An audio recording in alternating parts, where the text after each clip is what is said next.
I call the meeting to order. Please all rise for the Pledge of Allegiance. Allegiance to the flag of the United States of America and to the republic for which it stands, one nation, under God, indivisible, with liberty and justice for all.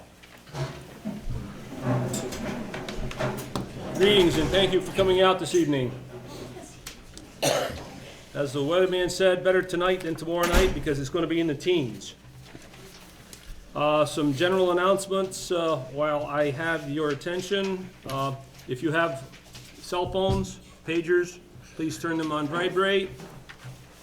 Also to let you know that this Saturday will be the holiday stroll, and please check the city's website for the full schedule of events. I usually try to do this a little bit closer to summer, but slipped up. Number of boats this summer. We had 323 power and 147 sailboats for a total of 470. That compares to about 770 something last year. So we're down by 300. We're blaming a lot of that on low water conditions all around. So next piece of business, we're going to start talking about the public information meeting on the police station. Again, I would ask that when we get into the questioning phase, that you raise your hand, be recognized, and state your name for the record, then to ask your question. And just let everybody know that this is not an official information meeting, in that it's not one that comes prior to a vote. There will be more hearings, and we just wanted to start the information out and get some of this out into the community. Plus, we want to start hearing some input from the citizens. I'd like to, because we have other business that we would like to try to accomplish tonight, to keep this to an hour if at all possible. And if some of you would not prefer to go on camera and to ask a question, we've handed out paper and pencils. Please write your questions, and if you would, leave it with Joan at the end, and we'll see that information is both the question and the answer is posted on the website as soon as we can put that information together.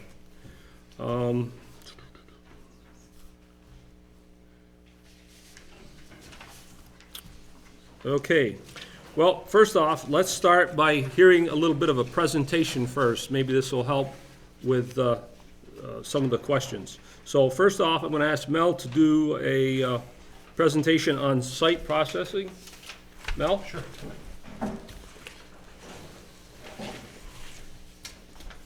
First off, thanks for everyone coming. This is great that we've got this many people to learn about this project. You know, the police station, the idea about a police station, that's not a new topic. I think we've done a good job avoiding talking about it. But anyway, it's like, again, it's something that's not new.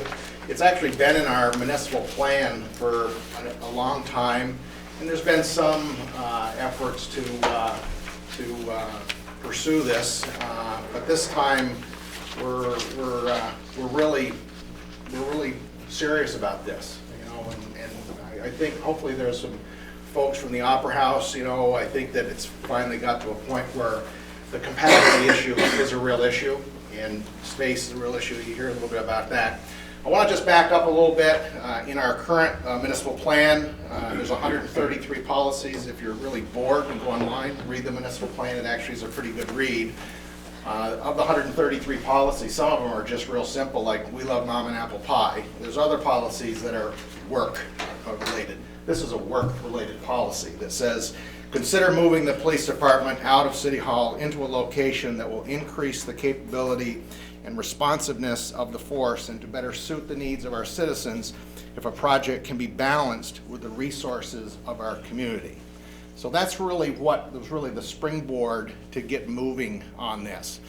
And I will tell you that this plan was adopted in 2009, and in 2010, when the Vergennes Graded School District dissolved, and as a part of their dissolution, they needed to liquidate all of their assets, including the swimming pool, which the city ended up with, but also the 8 acres off New Haven Road. Immediately, the Boys and Girls Club expressed some interest about that parcel for a Boys and Girls Club, and it actually got the city council thinking about, well, hold on a little bit. Maybe the city has a need for that site for a possible site for a police station. And that was what kind of prompted, some further discussion into that. But instead of just going to New Haven Road, the council really felt, let's look at the city of Vergennes. Let's look at the entire city and see if there's other alternative sites. And so George and I went for a ride. There was a pretty simple criteria that we laid out. The police station should not be located in the middle of a neighborhood. The site should have at least 1 acre of developable area. The site should front or have direct access to Class 1 and Class 2 highways. We came up with a list of around 13 or 14, had the city council grade those sites and reduced it, and they reduced it again. And in the end, in part, driven by the development cost of the New Haven Road site, but I think the city council started to recognize that a North Main Street site made more sense, a highly visible site at the gateway of our community. All right? So we looked at those, and Bruce Berry, who was the mortgage holder of the Scott Lefevre Vergennes auto property, he ended up being deeded the property in lieu of foreclosure. And so we communicated with him, and that lot we thought was 200 feet by 150. And if you look at your I think it's the second page. This is your first page. No, is it the second page? Yep. Second page. One of the three. There you go. You'll notice that what you're seeing here is this nice rectangular lot with 90-degree corners in the back and basically in the front.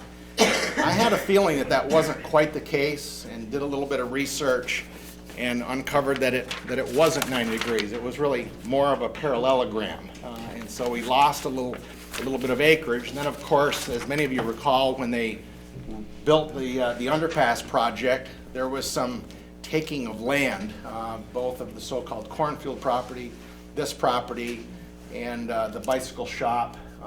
Howard Miller wouldn't give up any of his property, but they wanted some of it. So I knew that this lot was reduced even further. And this here represents the original 150 by 200. But down on the bottom, you can see how much land from that parcel got lost with the underpass project. All right, and that is why you've been reading in the newspapers about Vermont industrial parks, about maybe we can't fit this police station project on that lot. I will tell you that you can put that police station on that lot. I actually still use scissors and paper and tape. I use the old cut and paste method to do these things, and you can actually make this police station parking on the parcel, but that's it. The building has to be, it is on this map here, this drawing here, it does meet the setback requirements for the Northern Gateway District, puts the building 25 feet from the front property line, but again, it really is shoehorned into the site. And so what we did is we worked with Vermont Industrial Parks to, in essence, negotiate acquisition of some abutting land if the city council felt that really the building needs to be back a little bit further, or maybe someday there might need to be a garage, and instead of having the police station shoehorn on the lot, this is the time to kind of look ahead and at least consider some additional land. And so I met with P.J. Carrera and Bill Townsend from the properties owned by Vermont Industrial Parks, which is an affiliate company of J.P. Carrera, and we have a formula.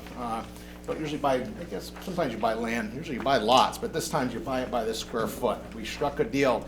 They really do not want to sell any frontage on Route 22A for obvious reasons, but they understand that if we need it, they're not gonna get in the way of the project, and so they would sell a triangular piece of land or any part of this triangle, not to exceed 40 feet of frontage, and as you can see in this drawing, you can square it up with about 33 feet. In the back, if the building needed to be placed further back, if the building was more centered on the parcel with the acquisitions from Vermont Industrial Parks, there's a formula to acquire some additional land in the rear, okay? Let me just talk to you about money, because it's a little strange.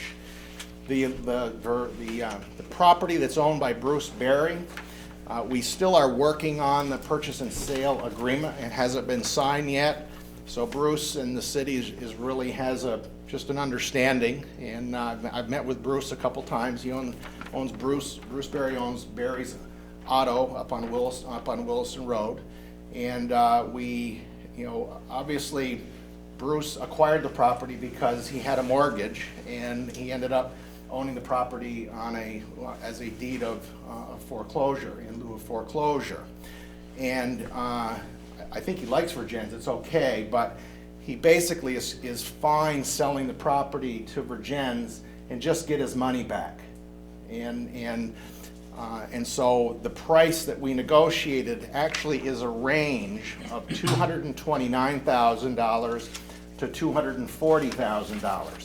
The reason why it's a range is because when Bruce ended up with a deed of foreclosure, there was 2 other judgment orders against the property that were recorded before Bruce's mortgage. See, Bruce refinanced the property, so it came with some encumbrances, and those encumbrances are still against the property, right? And those encumbrances, if the city was going to buy it, obviously those need to be taken care of.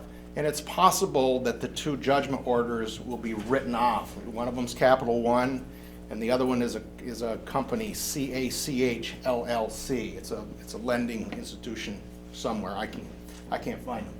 But anyway, it's possible that those 2 judgment orders can go away, and if they went away, he would sell the property to the city for $229,000. If they won't go away, and they have to be paid to get discharges, then that's where the $240 comes from. The land around any of the Vermont Industrial Parks property that is with frontage on 22A is $5 a square foot. Any property behind the lot is $2 a square foot. And so, if there's a desire to move the building a little further back, you just have to acquire some additional land. So we've worked out really a flexible arrangement with Vermont Industrial Parks. Their per square foot cost is considerably lower than Bruce Berry's. But again, Bruce Berry's price, it's not established like a normal thing where you go and get an appraisal. That's not the way this is done. It's really the amount of money that he needs to break even on this.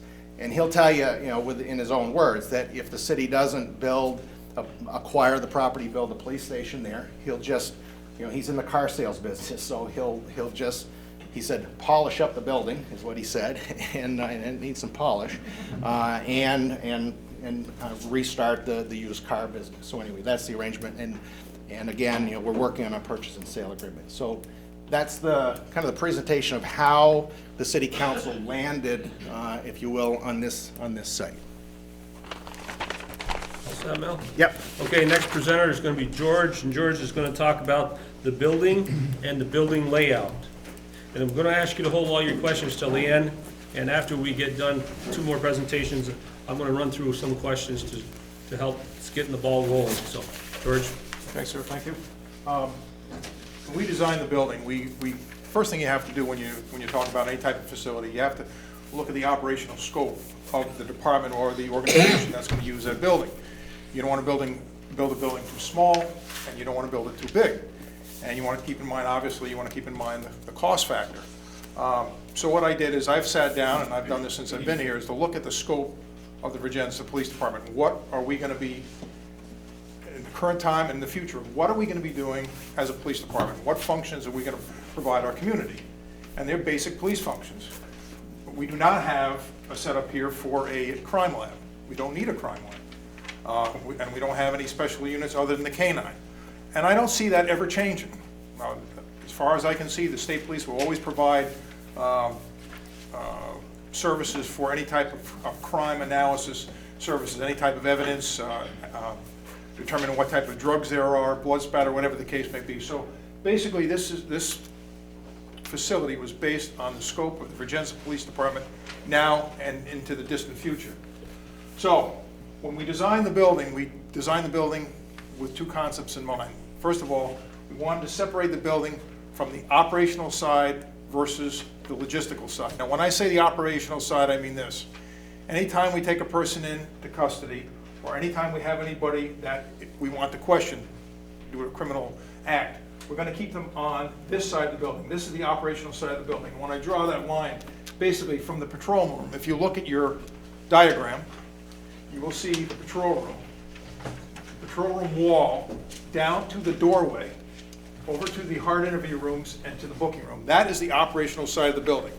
So for instance, if we have somebody in custody, we would bring them in the sally port, the door would shut behind them, we would bring them into the booking room, process them. Now this is a person in custody, and out the door they would go. If we have somebody as a suspect, they may very well come in through the door, go to the hard interview rooms, and back out again. That is the operational side of the building. We do that for the security of the people that come in here as witnesses and victims. We don't want anybody that's in custody or anybody that's a suspect having a view of the witnesses or the victims. People aren't going to come in and give you information if they feel threatened or they feel as though their identity is going to be compromised. So that's why we designed the building that way. So that is the operational side of the building. The logistical side of the building concerns the patrol room, the administrative offices. You also look down towards the front of the building. The front of the building is out towards the lobby. You'll see the soft interview room. Now the soft interview room is this, and the purpose for the soft interview room is this. When we have somebody come in that has been, let's say there's been a domestic assault, and we have somebody come in to give a statement, we're going to bring them into the lobby and right into the soft interview room. And then when we're through with them, they'll go right back out the door, out to the lobby, and that completes it. And if we have somebody in custody for that same domestic assault, they're going to be in the booking room, and then it'll be back out the door. There's no contact between the two. This is vitally important. If somebody's been sexually assaulted, the last thing in the world that person wants to do is look down the hallway and see the person who just assaulted them. So that's the way we set up, that's why we set up the building the way we did. We have a records room. Obviously, the records room is there for any type of records we have now and into the future. You want to build something big enough for that. We have the evidence storage room and the evidence processing room. There's been questions about that. Why do we have that? Well, because you want to have a proper chain of custody when you handle evidence. One of the first things an attorney is going to attack is what is the chain of custody and who had access to that evidence while you were processing it. You don't want to have any other answers other than just the officers that were working on the case. So that's why you have that laid out the way it is. So you've got two separate functions within that building. This building is set up, like I say, for our current needs and into the distant future. The only thing I think that may change over the course of time is technology. If you look at the way New York City built their police departments from back in the early 1900s, those facilities were built with the idea in mind that they would meet all the needs, and they still, the footprint of those buildings has not changed. The technology within the building has changed. So the last thing I want to face as the chief of police, if I'm around longer than 9 or 10 years, is to go back to the city council and say, well, geez, now we need some more money for this. Well, people are going to say, well, why do you need money for that? You just built a building 10 or 15 years ago. This building will take care of all our needs from now into the distant future. So that's why we have the building laid out the way we do, operational side versus the logistical side. Obviously, you can see some other rooms, and I'll answer those questions if anybody has any questions as to why we have those buildings or those rooms laid out in the building, why we have those rooms. I feel very comfortable with this. I don't think this is an exorbitant building. Like I say, this is a well-run Chevy. This isn't a Cadillac or a Mercedes. Any questions? All set. George, Yes, sir. we're going to take and pose the questions later. Okay, At this that's fine. point. If you're all set. I'm all set. Next little presentation will be put on by Bill. Bill's going to talk about funding and the tax impact. Like Mel, I'm a numbers guy. And There are a lot of assumptions that we made relative to this presentation that you're going to hear, and I'll tell you what they are, and this is kind of like my best take on what this is going to cost the citizens of Vergennes. You heard about Mel with the purchase of the cost of the land. If we look at that number as a given, the site improvement costs are substantially less than the ones over on the New Haven Road property. We have an estimate from Breadlove Construction based on these preliminary drawings here of about $1,100,000. We've decided not to build a parking structure, not to install bulletproof glass. There are some built-ins, and then there are going to be contingencies and architect fees. What I'm using for a baseline here is $1,750,000. And that will fund, hopefully, if we're careful in terms of spending the money, putting things out to bid, getting the best deals and the best building possible, that's the number that I'm looking at. We also would be looking at current rates of interest with the the Municipal Bond Bank for a 20-year bond. Rates are really low now. That's one of the advantages of trying to structure this currently. And so we've got that schedule, which is done. It's 2 interest payments and a principal payment each month for a period of 20 years. If you look at that schedule, the year in which the payment is the highest is about 2 years into the bond. And Mel and I have talked about this. That payment for that 1 year is $136,700.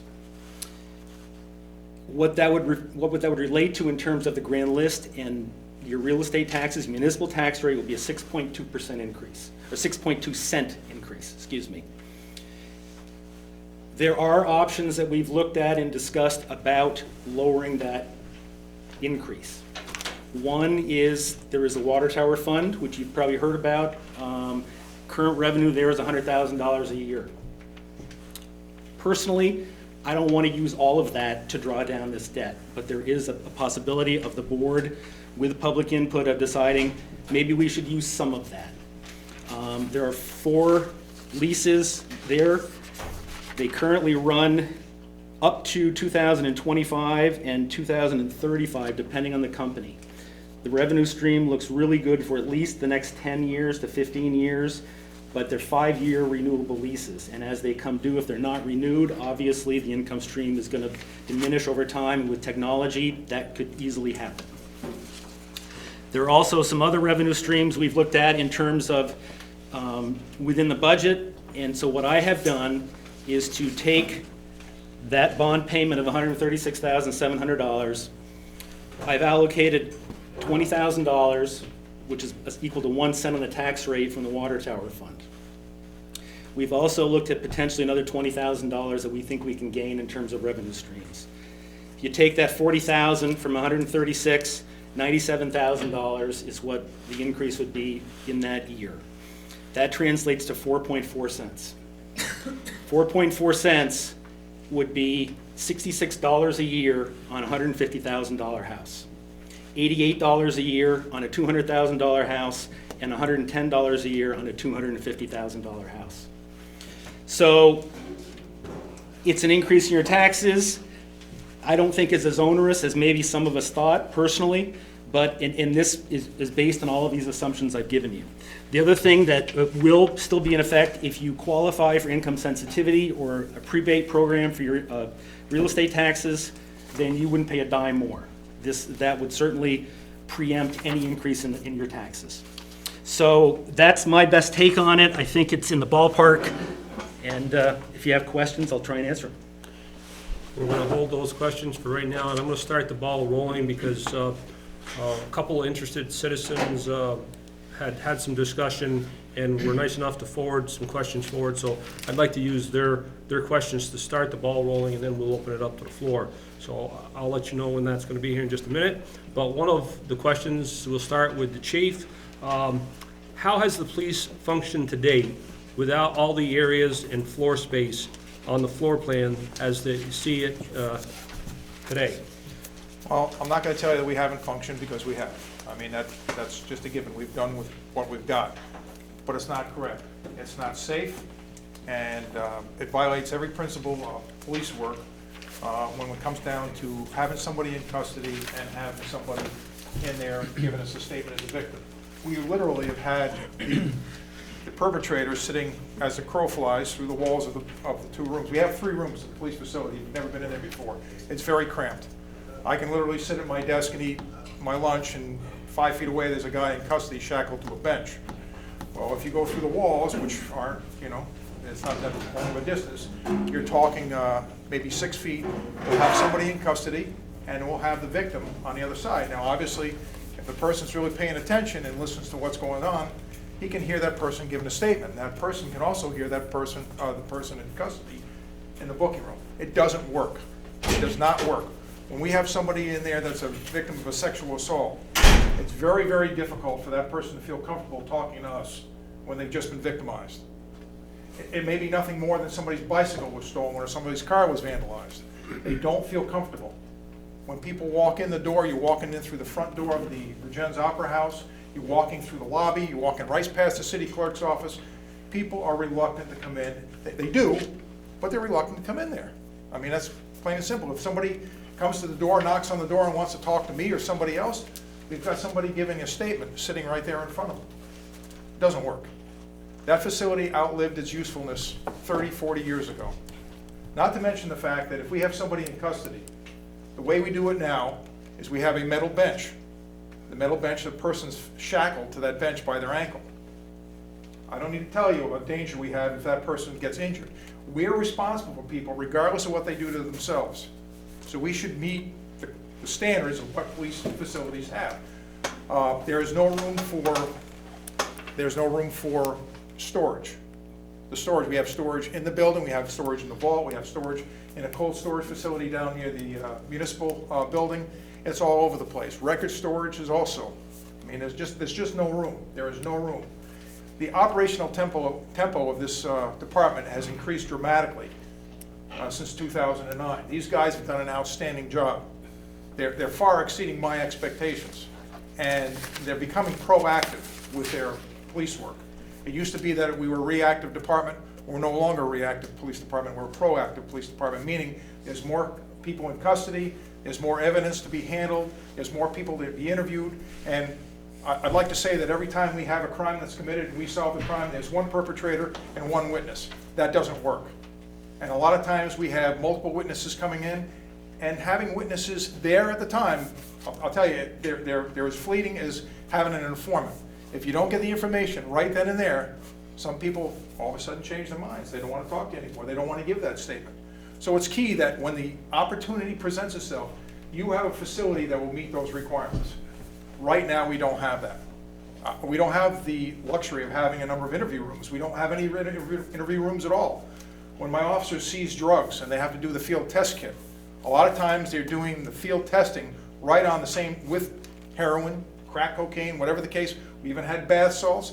They're doing those field tests on the same desks they eat at and they do their paperwork at. That's not right. It is what it is. I mean, we got to do with what we've got right now. But I'll tell you, this is not a good situation. There's just no room. And like I say, we've been doing with what we've been doing, but it's not good. And if we want to continue to grow as a police department, to provide first-rate services, we need to have a bigger facility. Thank you, George. Yes, sir. Next question, I believe I'm going to direct it to Mel. Are there state and federal or other funds or grants involved to pay for this station? Relative to paying for a station, I can guarantee you that there's no state program for an outright grant for a police station. To my knowledge, that there is no federal program for a bricks and mortar for a police station. That being said, some of the costs of this police station might be eligible for Homeland Security grants.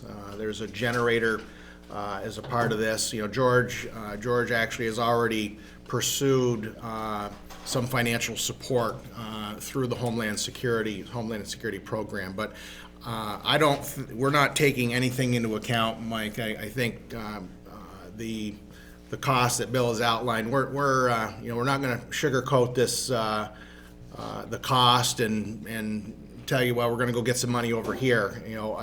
There really isn't any lion's share of the cost of this that's gonna come anywhere other than local funds. So, but if there is anything in here, as I mentioned, like the generator, possibly the security system, there may be some items in there that could be covered by outright Homeland Security grants, and we've received a number of those over the years, and we will certainly pursue those if they're available to us. The next question, I think, has been answered, but I'll just say what it was, and then we'll move on. What is the acquisition cost of the land being considered at the north end of the city? And I believe that's been, and if somebody wants to get more in depth, we'll let them bring that up later in the questioning. Is the purchasing to buy agreement on the land contingent on the bond vote? The council hasn't really got to that point. Let me just tell you the way the process is. A March town meeting day bond vote is the target. We're on schedule for that. A warning, it would be a part of the annual city meeting warning. As Mike said, there's another statutorily required public hearing that would occur. There's a formula, not more than X number of days, not less than such and such, not more than, so a week or so. We would want you to come back to another meeting to meet that requirement. The council hasn't talked about having a bond vote split between, shall the voters approve a bond to buy the land, and then a separate vote of shall the voters approve a bond to develop the land as a police station. That discussion has not been held at all. I don't want to say it's an all or nothing, but maybe council members could talk about. Well, I think the question is that if there is a purchase and sale and the bond fails, Yeah, we're under no obligation whatsoever. correct. And there was no down payment The due at any point either, I guess you said, Bruce. Yeah, there's relative to Vermont industrial parks, there's no down payment whatsoever. We would absorb any permitting cost and legal cost prepared deeds. That's how the Vermont industrial parks would work. Relative to the Bruce Berry, I won't bore you with all the discussion, but we settled on a deal that we would not make a deposit to Bruce Berry. However, at some point, it can wait. There really does need to be an environmental phase 1 report or study of this site. I've already got a quote on that. It's $1,500. I told Bruce that we would fund that report, and sometimes that's a negotiated item in a purchase and sale agreement. And I told him that the city would fund that report, and if the voters said no, we'd give them the report. I mean, it's no use to us without our ownership. So, as you can see, the people that we've been dealing with, I think they do want to accommodate. I think they're trying to help us out. It's I mean, as I mentioned to you, the Bruce Berry amount of money, it's not calculated based on an appraisal. It's based on I'd like to get my money back and get out of here. Okay. Thanks, Mel. Again, any of these questions, if I don't get them all straight, the individual or individuals could extend on those later in the meeting. Will the property owned by the city off New Haven Road be sold as part of the help for the funding of the new station? That has not been talked about at all. I will tell you that based on our charter, any sale of real estate requires voter approval. So just so that you know, the city acquired the land, that 8.13 acres from the Vergennes Graded School District. The city owns it. City council accepted that land. I think the city had to kind of officially accept it. It is city-owned land, but our charter does not allow the city council to sell city-owned real estate. It requires voter approval. So the answer to number 4 is really, there's no plans in place at this point. You'd have to know about it. At this point, it was not part of the discussion, but it does, now it's come to the table. It could be a possibility. Yeah. And again, it would have to go to the voters to do so. Okay, what is the estimated annual operation cost for the building?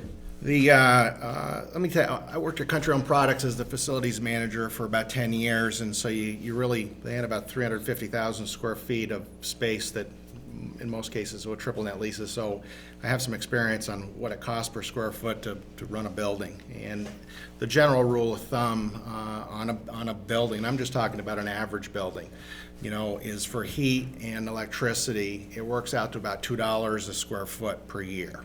All right, so if you have a 6,000 square foot building, you can reasonably expect, heating costs to be somewhere around $12,000 a year. I can tell you that this building here, I think we would design it for natural gas, and I really think that the $2 a square foot is really an extremely conservative number. I think number one, if it was served by natural gas, it's 40% cheaper than other heating fuels, and number two, this building will be unbelievably tight. All right, so I don't want to say that it's going to be half of that, but could be. It could be half on the utilities.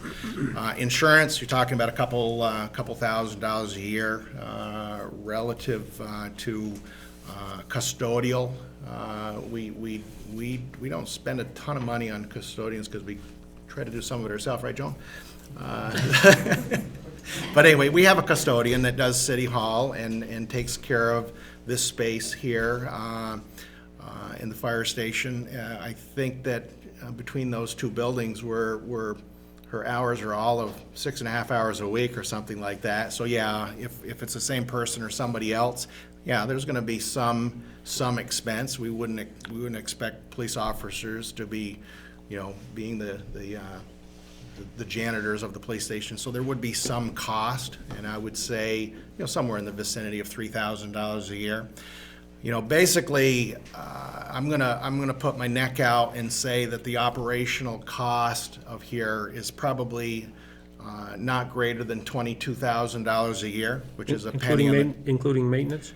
And this building will be about as maintenance free as we can make it. But as you know, Mike, there's no such thing as completely maintenance free. But what it's currently designed for, there's not a heck of a lot of maintenance involved. That was part of the next question, is about maintenance and the custodial janitorial services. As you covered that. And the last question that I'm going to ask of this set, it has been alluded that there's a garage to house all the cruisers, but it's not shown on the plan. True or false? We did explain that, I believe. It is not part of the present plan. Down the road, we would like the property there so that if we had the opportunity to put one up and had the funds, then we would. But at this point, it's not part of the picture. In the presentation that George did, there are two places to put cruisers. One is called a sally port. That's where you bring your prisoners in and secure the space and transport your prisoner from the secured space into their cell, holding cell, or processing.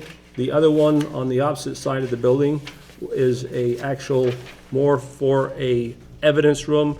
And also, if state police get involved and they have to come and do some forensic on a vehicle, they need to do it inside in a controlled environment. It can't be out in the middle of a rainstorm because that messes with their evidence. So that's why that's what those two rooms are all about there.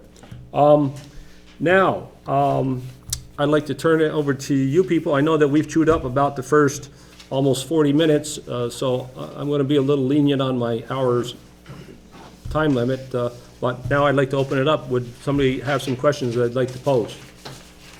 Can I start with a comment? Comments? So I'm Tara Brooks, and I'm the events manager for the Vergennes Opera House, and I'm also the executive director of the Vergennes Partnership. And I want to just reiterate the need for this facility. From an opera house standpoint, about a month ago, we had an event that housed over 200 people at the Opera House, and while I was in the lobby selling tickets for that event, the police officers brought 2 people in custody in handcuffs. So while I'm sitting there selling tickets with about 10 people in the lobby, there's 2 people coming in with handcuffs, and the people are dressed up for an event. So it's just, the facility, what we currently have just doesn't work. There's been a couple times when we've had shows going on and there's been people downstairs being really loud and it's distracted the performers, and so I just want to express that we definitely need a different facility because the uses just don't mix. Okay, thank you. Yes, ma'am. State your name, please. Sure. Ann Burmeister, I work at Women's Safe, I'm an advocate. We serve Addison County, which obviously includes Vergennes. And just to sort of dovetail on what you said, imagine that night where there are 200 people attending an event, and I'm called to meet somebody there to get a relief from abuse order. A woman who might live 2 doors down, or maybe in the country. But either way, there's a really good chance she knows people. Just walking down the street in Vergennes, we all know people. So there are 2 issues that, as an advocate, I have with the current space.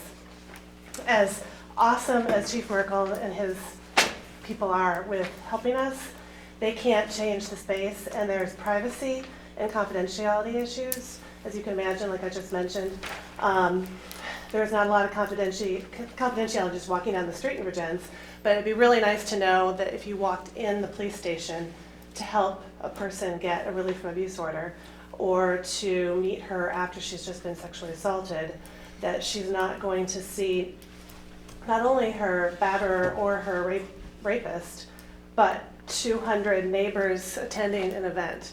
So there's that. As well as just sensitivity in general.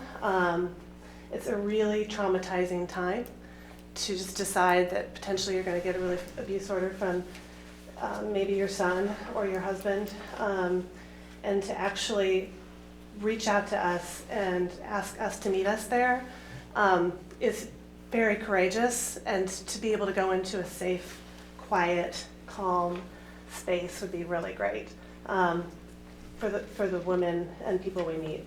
And that would be the same for a rape survivor as well. It's a really, really difficult time.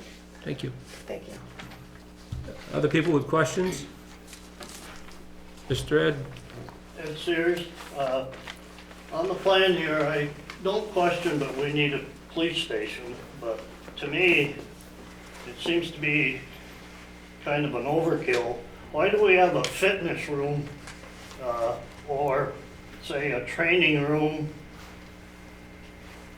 2 holding cells? I mean, is Vergennes do we have that many criminals around that we need holding cells? And if you want fitness, they have a fitness program right over to Kennedy Brothers, and most of us have to do ours at home or on our own, along with a training room. I suppose police officers were trained down in Pittsburgh, not in the police barracks.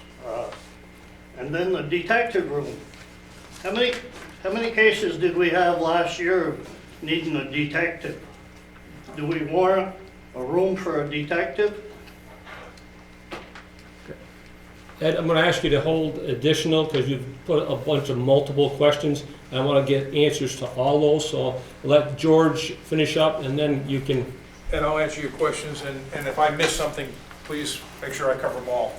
First of all, I'll start with the last question first. I appointed Jason Ouellette as my detective back in January of last year. This year alone, and I don't like to say this, but Vergennes has changed a lot since years ago. Right now, at this stage of the game, we have 197 arrests in this city. That's a lot. Like I talked to you about before, we're being proactive. We're going out after the guys. We're not waiting for them to come to us. We're going after them. We're doing drug work that other departments should be doing. And I'm on public record. I'll tell you, my guys are out going after the guys. We're making it difficult for these guys to be here in Vergennes. Just to give you a breakdown, we've got almost 200 arrests for the year. The year isn't finished out yet. We have 43 felony arrests. That's huge. 43 felony arrests.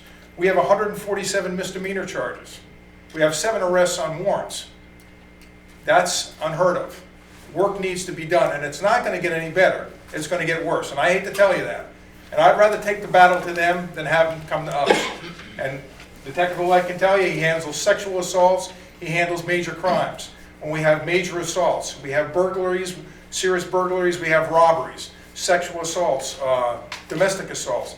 He is working on those. He's worked on missing persons complaints. And this guy is literally tied up the minute he comes in the door to the minute he leaves. Not to mention the fact that we've turned over I don't know how many informants to other agencies because of our drug work. The drug problem is driving a lot of what we're doing. And if we don't address it and go after them, it's going to eat this city up like it's eating up Bristol, like it's eating up Middlebury, and it's eating up Rutland. And it's my job to keep them out of here. So we definitely need a detective, and he definitely needs that place to work. Detective work is different than your normal day-to-day police work. When we have a guy who's arrested for DUI, I hate to say that's the normal day-to-day police work, but it is.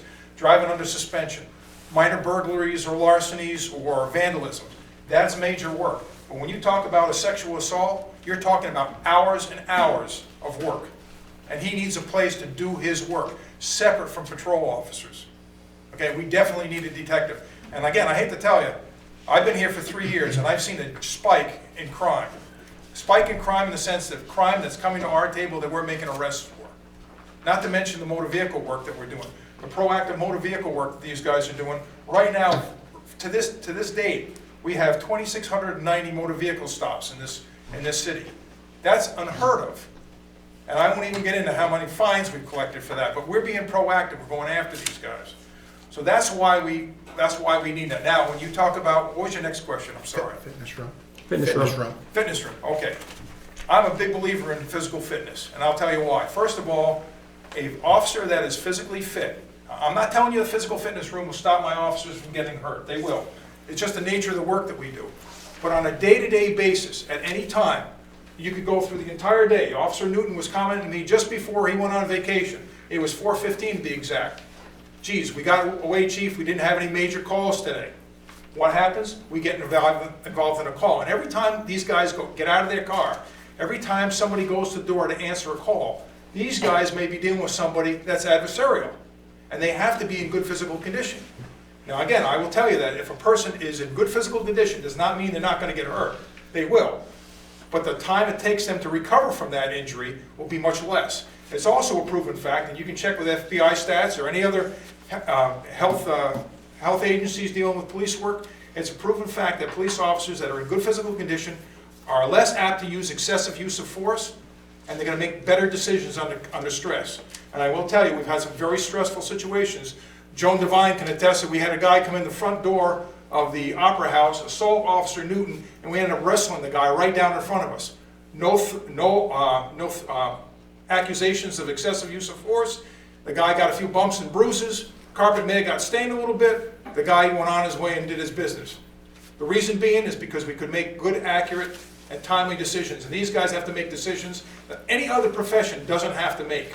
On any given day, these guys may have to make a decision that may make a difference between life and death. And a guy that's in good physical condition can help that. When it comes down to the health premiums, and Mr. Hawley can explain to this, that the less we use our medical benefits, it helps our premium as a municipality. And everyone, we have not had 1 hour of sick leave used by this department in 3 years. I challenge anybody in this community or watching on TV to show me a police department that has not used 1 hour of sick leave in 3 years. And I'm proud of that. I mean, I'm incredibly proud of that. And that's a testament to any one of these guys. They all work out. And one of the questions was, I'm going in front of you folks, I'm saying we need a fitness room, 238 square feet. That's what we're asking for. And you say, well, what do why? Well, the fact of the matter is, if these guys can go in there and work out, and they can have their time to work out, and then they go in and do their business and go home, or go to work and then do their workout and go home. Let's face it, I go home at 6 o'clock at night, my wife's making dinner, I get in the door. What do you think the chances of me doing physical fitness when I get home and I smell the wife's cooking, the evening news is on? Ain't gonna happen.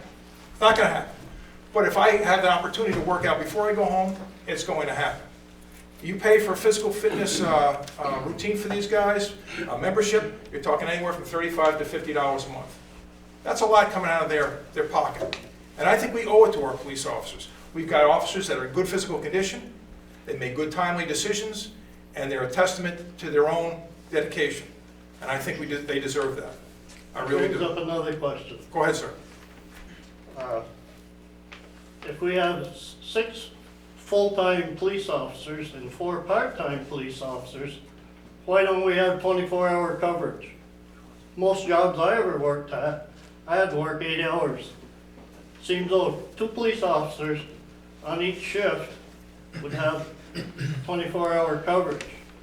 The criminals know that from 2 o'clock to 7 o'clock in the morning or whatever, Yeah, they do. that you aren't on duty, so they sleep all day, and that's the time they go rob people, steal stuff. I mean, why don't we have 24-hour coverage? Well, right now, the officers work 10-hour days, 4 days a week. That's the way the coverage works. There are some shifts that officers are on by themselves. The day of single officers being on shifts has long gone by, I can tell you that. There's no particular time of day that all of a sudden an officer is going to be facing an adversarial person. Last week, Officer Newton stopped a guy down near Middlebrook Road and Green Street. He arrested a guy on a warrant. This is at 7:30 in the morning, and I went down and backed him up. So you can't say when it's going to happen. There needs to be 2 officers. If we could provide 24-hour coverage with the staffing we have, we would. But right now, we cannot do that. We figure that the way we have our coverage right now, concerning officer safety and meeting the requirements, the shift requirements, there's a 4-hour gap between shifts. And what we do with that is periodically we'll switch things up. I'll have an officer come in at 7 o'clock at night and work till 5 o'clock in the morning. Sometimes I'll have them work later than that. Sometimes I have them come in earlier. So we lift and shift. It's not like every day of every week we get done at 3 o'clock and nobody else comes on at 7. That's not the case.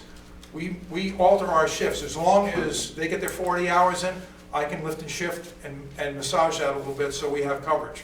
But we don't do it every day. I'm not going to tell you that. Someday, I see the need for that. I see the need for 24-hour coverage. But right now, with the current staffing, we can't do that. Well, you tell about all the criminals we got around and so forth, and we don't have 24-hour coverage. I mean, I asked a police officer right over here at the old car wash, they wouldn't come up and set up radar up my place, and he says, oh, we don't come on duty until 7 o'clock in the morning. I mean, that tells me that we didn't have coverage. Well, let me tell you this. You asked the wrong guy, okay? I'm the guy that wears the stars on the car, and I'll answer to that question. I think I talked to you down in Middlebury, too, once before, about... Was that an officer down there? Yeah, That doesn't count. I will tell you, in Vergennes, if you have a concern about traffic safety, and I'm not talking anything, I'm not going to elaborate on what my officer said was right or not. But if you have a concern about traffic safety issues, you call me and I'll make sure an officer, he's not going to be there every day, I can tell you that. And he may not be there 4 or 5 hours, but we will have, I did talk to you because you live on Comfort Hill. You're right. And didn't you have an officer there shortly thereafter? At 7:30 in the morning, after the speeders all went by at 7. I mean, If you tell me what time the speeders go through, I'll make sure we have a welcoming committee for them. How's that? What other questions do What you time have? is that? Let me see. You're the first one for, sir. What else do you have for questions, sir? The cells, 2 cells. Oh, okay. I'll use another anecdote. A couple weeks ago, Officer Newton stopped a car at 3 o'clock, actually 3:10, so there you go. We're out there after 3 o'clock. And these 2 guys are out of New York City, narcotics traffickers, one of which was wanted on a warrant. I came in with a dog, I did my business, and the officers transported the guys back to our office. One guy's handcuffed to a chair, all curled up in a chair, handcuffed to the chair, the other guy's handcuffed to the bench. We're arresting 2, sometimes 3 people at a time, and it's unsafe for them and it's unsafe for us. These cells are not overnight cells. We're not going to be the Chittenden County or the Addison County Correctional Center. These are temporary holding cells. It's long enough for a guy to be processed and taken to a major correctional facility for housing. That's for officer safety. When we need 2 cells, I'll tell you this right now, we had them in Middlebury, and I can tell you this, per man for this little city, we're as busy, if not busier, than Middlebury. So we do need them. And these are not elaborate. We're not talking about the Marriott. We're talking about a metal bench, a urinal, and a door to keep these guys in there. Makes us safe, makes them safe. And it's all videotaped too.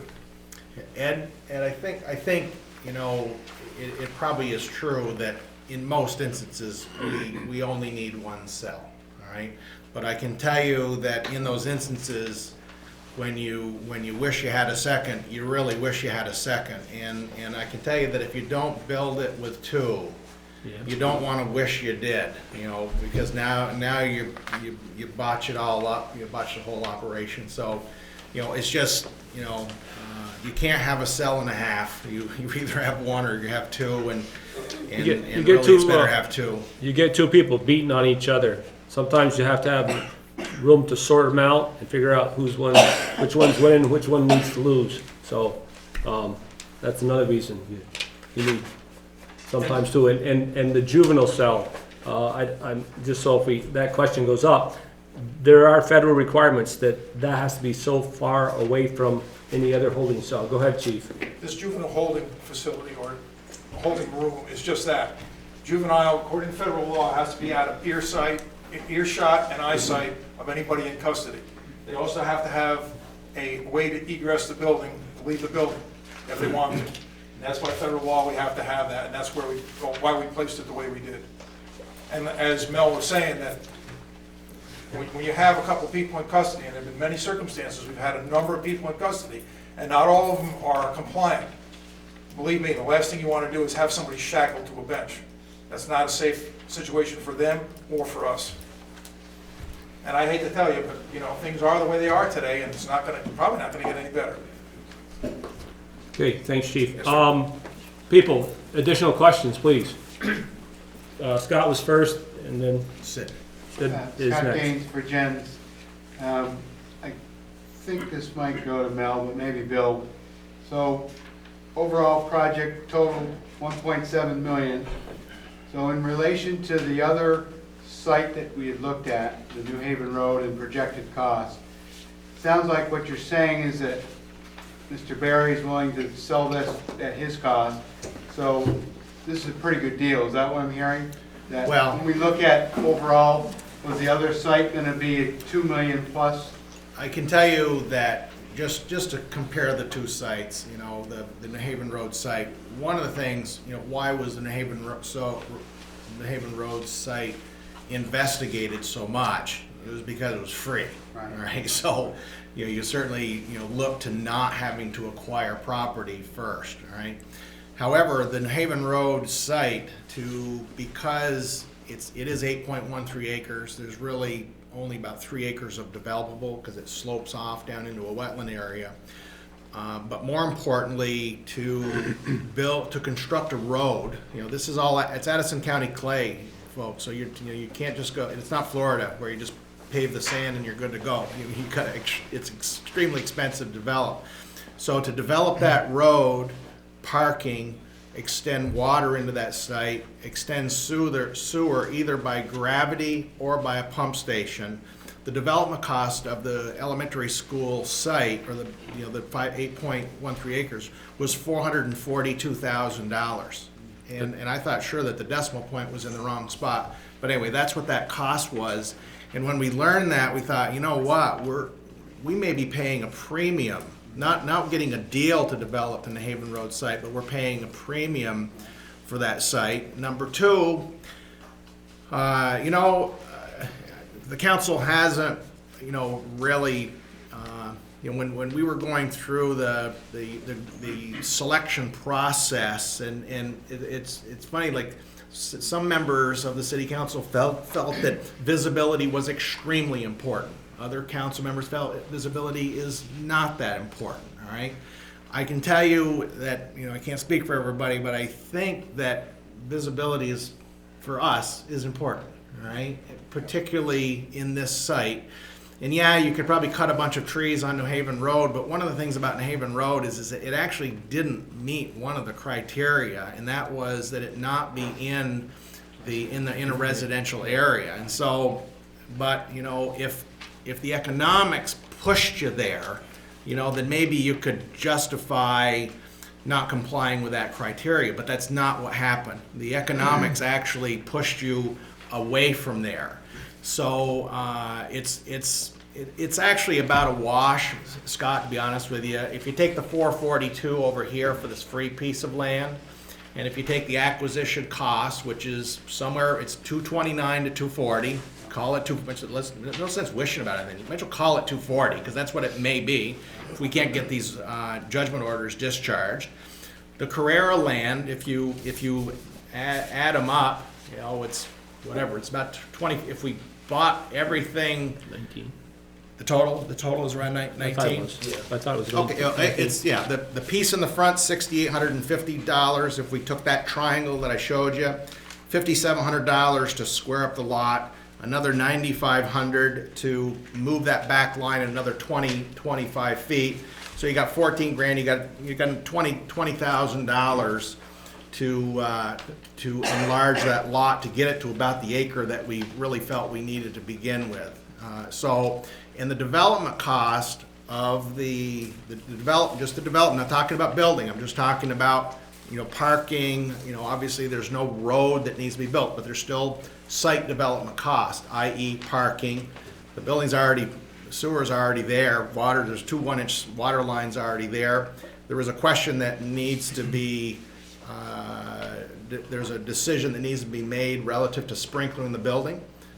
This building, because it's less than 11,000 square feet, is not required to be sprinkled, all right? But that's a decision that needs to be made. It's a $28,000 decision, with or without. And if you're gonna do it, you do it when you build it. Don't do it like City Hall did, right, Allison?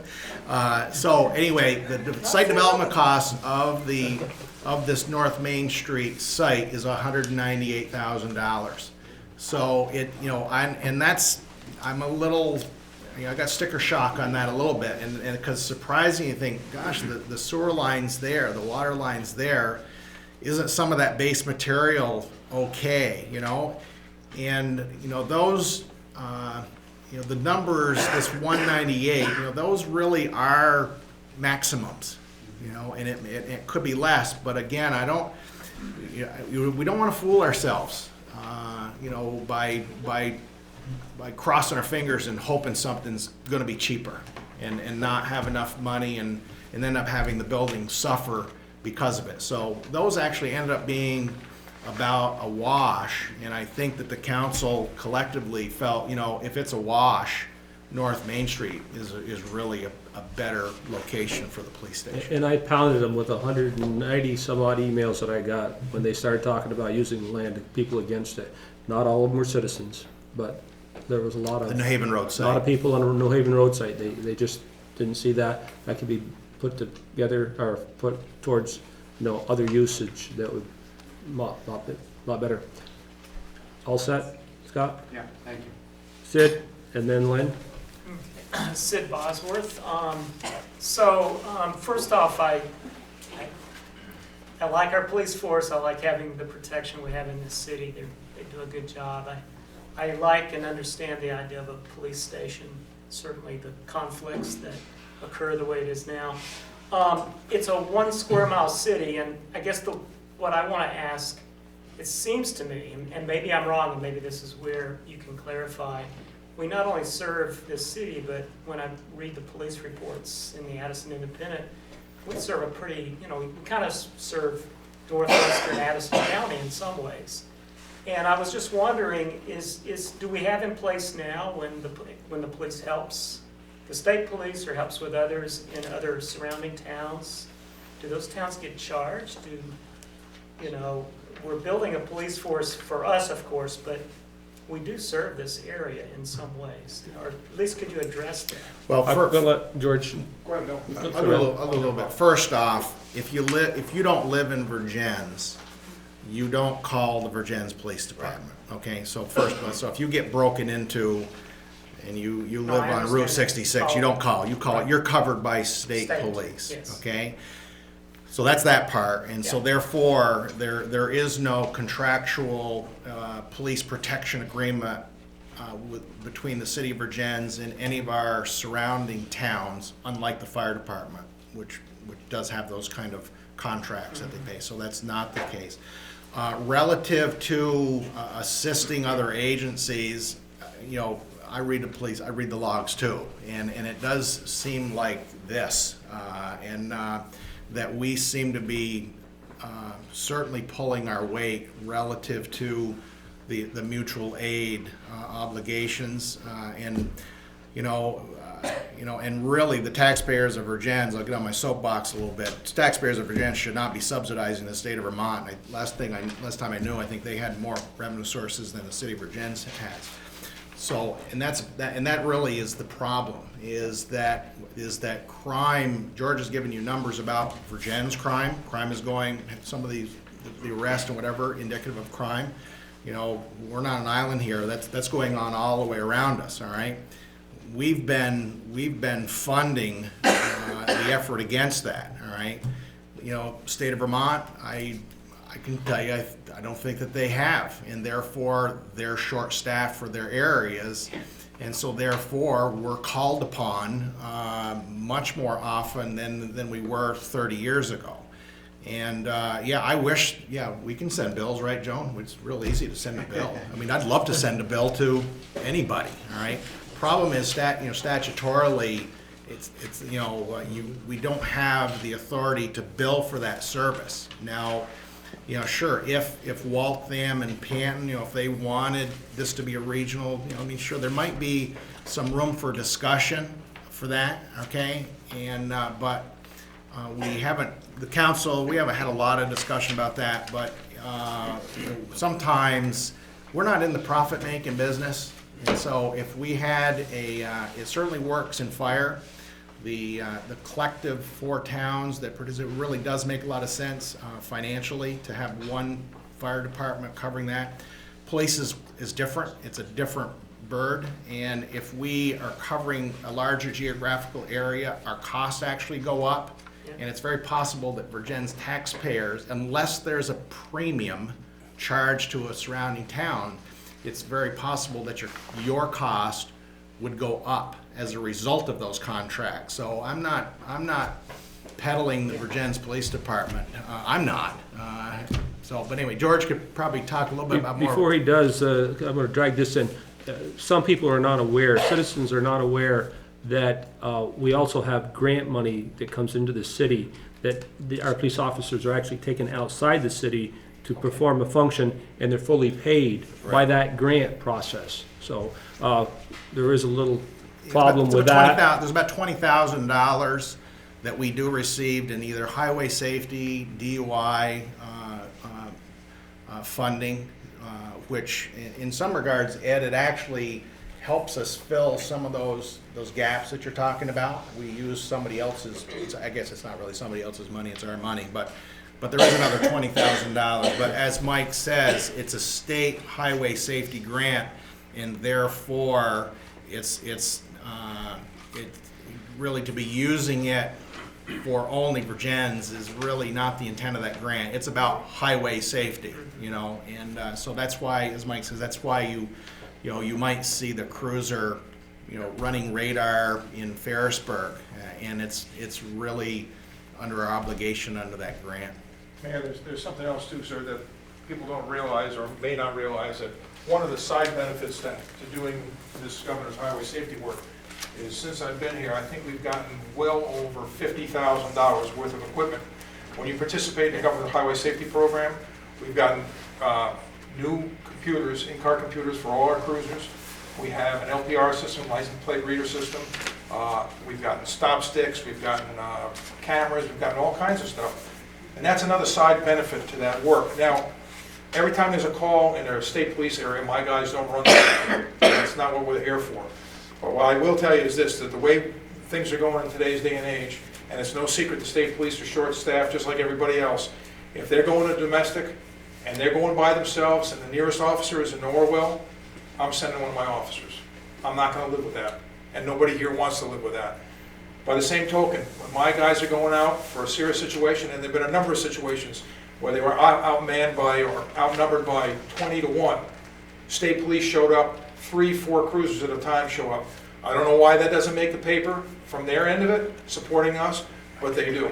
If we're conducting a search warrant and I need help, I dial the phone, Lieutenant Geneva, what do you need? Colonel Esperance. There's been a couple of situations where I've asked for help, and because we're so helpful with everybody else, I can look you in the eye and tell you that we get more than what we give out in terms of equipment, support, and protection. And that's the way we have to do business. And the way I look at it too is, if I'm taking a bad guy off the street, just up the road in Ferrisburg or in Bristol during a search warrant.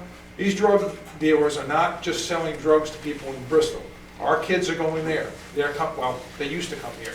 They don't come here as often because we have a little four-legged friend and these officers that are waiting for them. These officers are almost as good as the dog. But we're doing business, and that's just the way we got to do it. That was a compliment. The dog's a little better looking. That goes for all of us, not just my guys. I bet you he doesn't feed you treats like he does his dog. He's on my income tax. Are you kidding me? Any other questions, sir, as far as our involvement outside the city limits? I do. Go ahead, sir. If not, wait one, Ed. Actually, Lynn was first, and then we'll go to Ed after.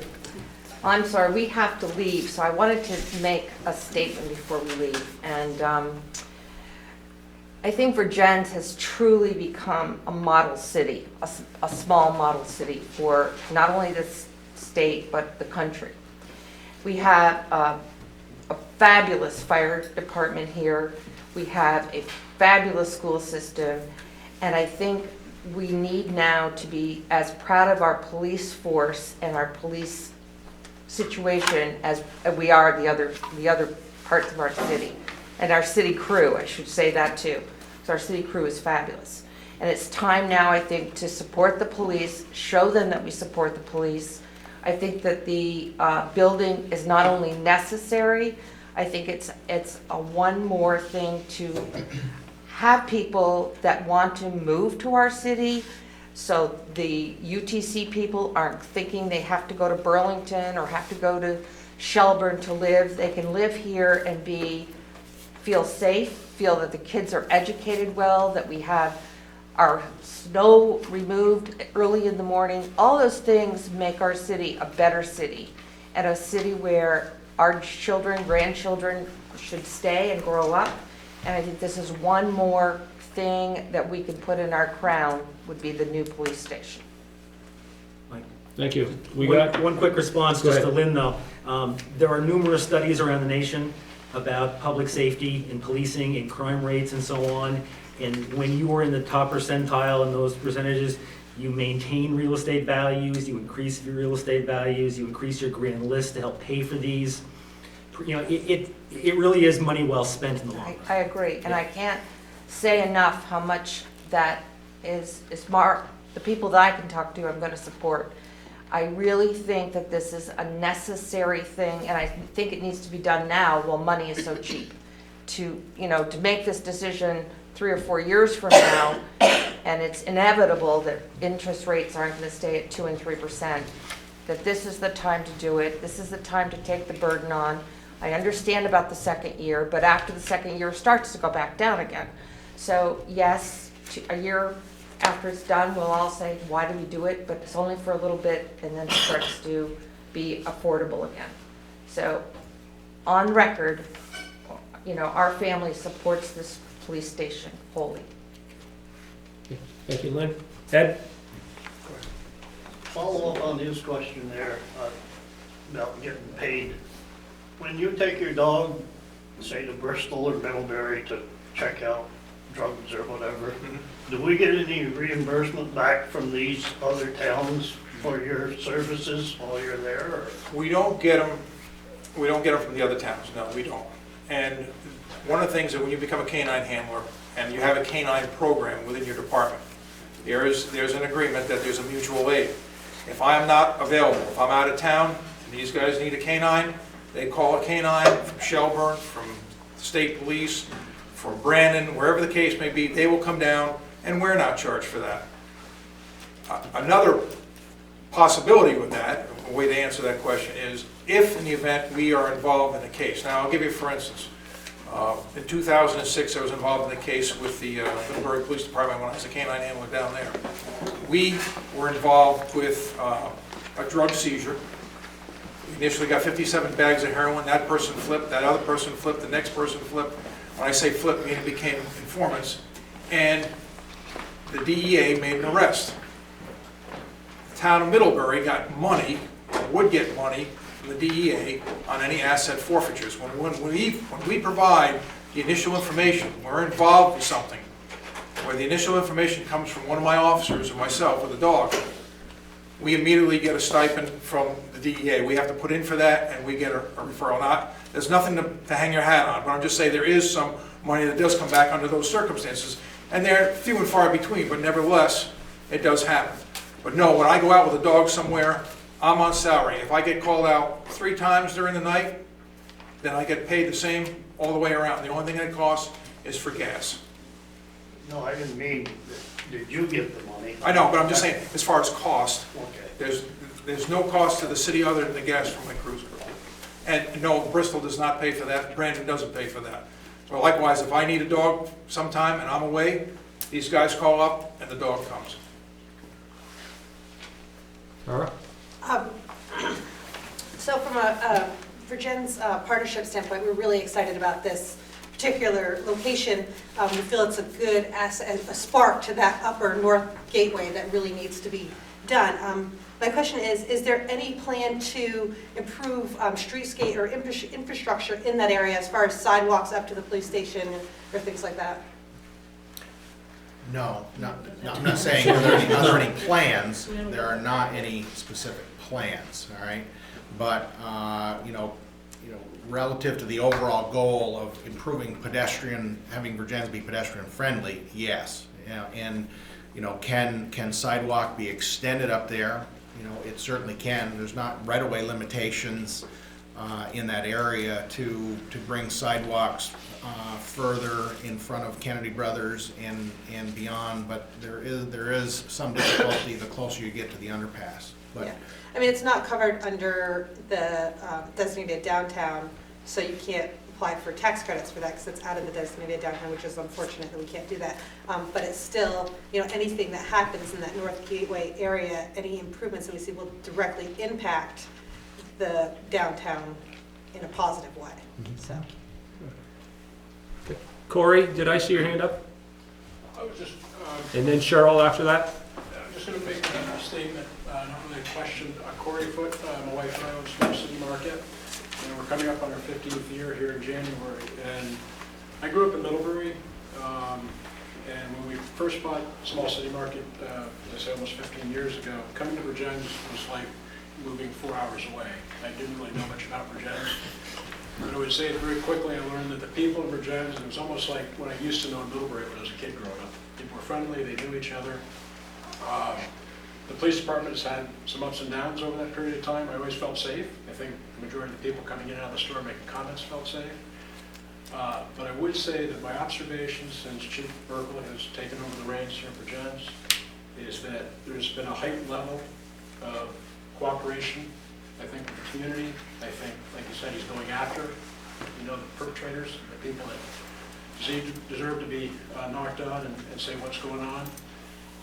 And I saw, I'm not sure if this is probably the time or place to make this statement, but I'm going to say it anyway.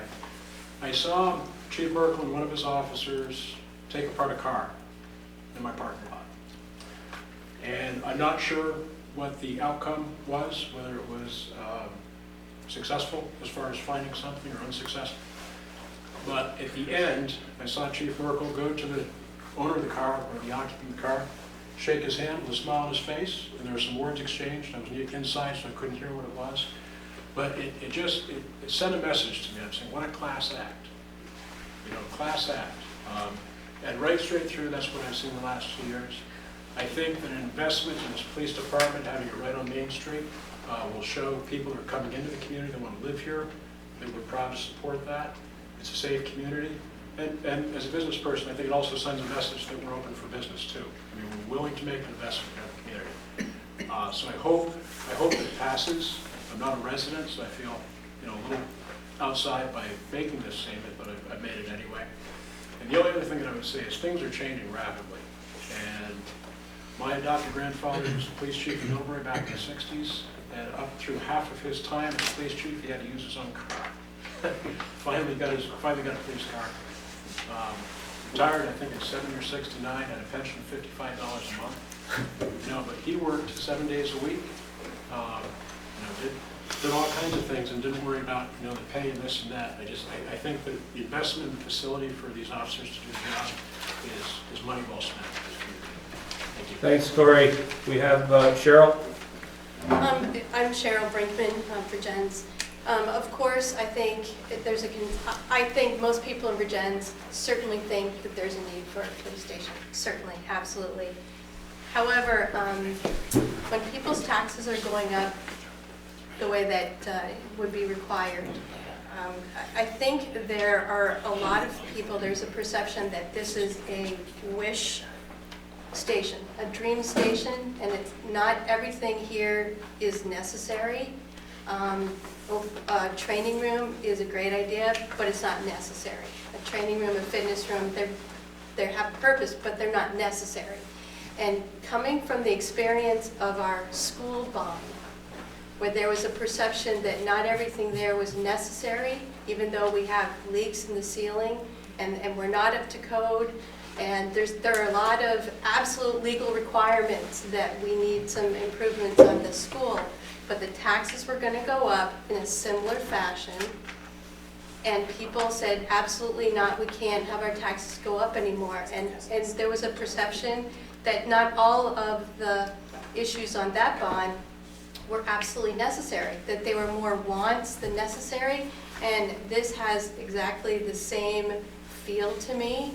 So I'm just throwing this out as a caution that if this isn't a necessary, if they're not all necessary rooms going from 2 to 24, if this is going from not quite enough to a mansion, as an example, it has that perception to it.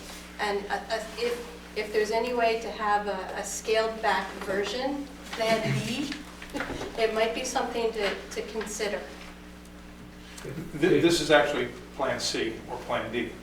It was a little bit larger. So was our bond. Well, of course. And this was scaled back. I mean, Mel and I looked at this, and we went over, we did the stubby pencil work, and Mel's being a money man. He's got the best interests of the city of Vergennes to look at. I'm the chief of police. I also have the best interests of the city of Vergennes, and I have to stand there in good conscience and look at the taxpayers and say, this is what I need, and this is why I need it.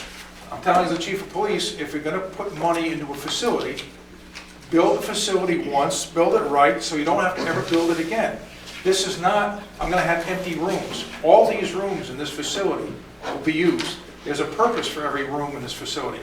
There's a purpose that we have, there's a reason we have 2 jail cells, there's a reason we have 2 hard interview rooms for suspects. Again, timeliness is of critical importance when these guys are doing their business. Now, I'll speak specifically to the training room. It's a clear fact that there's a lot of litigation out there. People are always looking to attack an officer's credentials, his or her training. We can do a lot of our training. What I've done since I've been here is one of my focuses to create a redundancy in training assets. So it's not just one physical, non-lethal use of force instructor, we have 2. So we can do a lot of training in-house that I do not have to pay overtime for guys to go down to the academy. Do we still have to send guys down there for training? Yes, we do. But a lot of the training we can do right here. Some of that is platform training where you stand up and talk. It's just platform instruction. Part of that is self-defense instruction. And this room also serves the purpose of a break room, because I don't want my officers eating in the patrol room. I don't like officers having food on their desks. Just don't like it. And that's the way it should be, because it cuts back on the professionalism if I got coffee stains on an affidavit. Not that we'd send it down there in the first place. So the guys are going to be eating their lunch in here too. This is also a briefing room. If we're going to conduct a search warrant, this is where I would do the briefing. So it's not just a training room. And likewise, we would be using this for the explorers. And if we host training, a lot of times if we host training, the instructors will say, if you host the training at your facility, your officers can go there at no cost. So there's a lot of benefits to having this training room. And did you have another question as far as the rooms itself? No, just that they're not an absolute requirement. That's the Well, thing. training is a requirement. And my guys But you are all... don't have a training room now, so it hasn't been a requirement to have a training room. Well, they do, they go to the high school or Goodrich. Sure. It's not like they don't train. Right, oh, absolutely. And the thing of it is, if I have to send my guys down to the academy to train, it costs money. It costs a lot of money. Whereas if I have them training right here, if a guy, for instance, Officer LaFleche was here tonight, he can sit in the back of the room and he can listen to the training. If he gets called out, he goes. So it is a money saver. Not to mention the fact that This is a facility that if somewhere down the road, somebody wants to use that facility, I don't care. Have at it. It's there for the community. A community service. Well, want to have the Explorers, you want to have the Boy Scouts, Girl Scouts, whatever, 4-H. It's great, and it gives us a connection with the community. It's not just the only time you go to the police station is to file a complaint. It's also there to see us as the good guys, and that's what I've been trying to do. And we're still going to do business the way we're doing it. But if we're going to build it, let's build it once and let's build it right. And that's my answer. Cheryl, one thing, as George mentioned, and basically, we didn't make it right. One of the things that George and I did was really look at these rooms, because really any room that can be multi-purposed, you got to do it. I mean, you really do it. And so we really took a break room, a briefing room, and a so-called training room, and really put them all into one room. Ed had mentioned something about, you go to the academy to do your training, and that is true, okay? However, the minimum training requirement for a police officer is 25 hours per year, all right? And so, it's not like it's 25, I think that's the number, right, George? I think it's 30 hours. Okay, sorry, 30 hours, so it's worse, all right? So the point is that, we have to meet that. We have to meet that minimum. We have to report all of those trainings annually to the police academy for every officer to maintain their certifications, all right? And yeah, if money was no object, yeah, we'd put people on an airplane, fly them off to somewhere, to some training session to somehow get to 30. Good idea, Brent? Yeah, I thought you'd like that.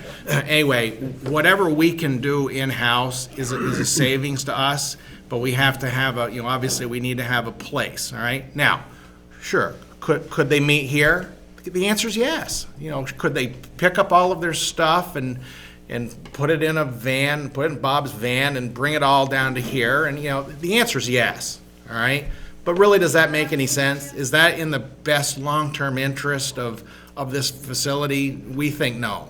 And so we basically took those uses, packaged them up into one to try to keep the square footage of this building, I want to say at the minimum, all right? Now, obviously, minimum is in the eyes of the beholder, can we find 4 more square feet? Yeah, of course we can. But we've tried to make every room multi-use where possible. Sure, the other thing is, these guys, since I've been here, have not had any less than 80 hours of training per officer for the year. I don't believe in doing the minimum. You put the minimum in, you get the minimum out. And I'll put these guys up with the training with any other police department in our state. And that's the way we've got to do business, because it protects us in the long run. Okay, we're going to start wrapping this up. I believe, Lita, did you have your hand up? Did you want to say something or ask a question? Absolutely. I think people are looking at 3 rooms to 24. And, that people can't get past that. They think it's a big jump. It's just a general. you do need a different facility. I think people are just looking at, you're jumping from 3 to 24. Is it really necessary? And as far as the school bond, the turf field and stuff is what people complain about. It's not the maintenance on the building. And my second question is, rumor is you're gonna hire extra staff for answering phones, secretarial, all that kind of thing. Are you? Well, I can tell you what's going to happen in the near future. No. Would I like that? Sure I would. I mean, because there's a need for it. There is a need for an admin person. I mean, a lot of time is spent doing admin work. But right now I need to get a facility that's going to meet the needs of the department. Right now, the state police is doing all their dispatching. There was some discussion at one point about them stop doing that. If the wrong person gets in the wrong office, that will end, and we'll be left cold turkey, and then the bill will be real big. Right now, we're paying nothing, and it's not cheap. For Mel, what do we pay for fire? And you can multiply it times 4, right? Well, it's all based on number of calls. There's a formula that they use, but we're really only paying $5,000-6,000 to Shelburne. It's a deal. Don't tell Warden I said that, but we won't. But it's on camera. It's a deal. I've told George, that really for the city of Vergennes to fund 24-hour-a-day dispatching, you don't want to know what that bill is. It's a scary bill. And it actually doesn't make any sense to me. I mean, if you really think about it, I don't want to say that the dispatcher would be twiddling their thumbs, but I think they would have a lot of time on their hands. It really makes sense that if state police were to abandon us, if you will, you know, we probably would certainly first go to Shelburne if they had the capacity, and there'd be a cost, and that cost would be far less than running our own. You know, it's a scary number. But that, That's because they're serving multi-towns. Right. if you look at that admin office, that's somebody goes in as an admin person, obviously they're not just gonna be doing admin work, they would also be answering phones, and if somebody comes in the office, they wanna talk to somebody firsthand, that person would contact the officer would come in and do business. So if we did get an admin person, it would just be an admin person. That person would also be contacting us to call us in off the road and handle any calls that they could possibly handle, so we didn't have to come in off the road. Yeah, it's possible. I can remember a time, I've done this too many years, so I'm getting old. You know, there was a time when state police, took all of our calls, Middlebury included, and then Middlebury had a 40-hour dispatcher, all right, and they had a dispatcher. Vergennes didn't have a dispatcher, and what happened is the period, like the second shift period, just became out of control, that they just really couldn't keep up with it, and they basically forced Middlebury to have a second shift dispatcher. It's very possible that, if they pull the plug on us, we'd be having Diane and Greg in here in a heartbeat. But, it's very possible if their staff can't support it, one way would be, as opposed to 24-hour dispatching, is we might be required to do a chunk of that shift. But of course, I still think that Shelburne would be the first go-to, just cost-wise, it'd be cheaper that go that way. Okay, we've gone well over our hour. I do really sincerely thank everyone for coming out tonight.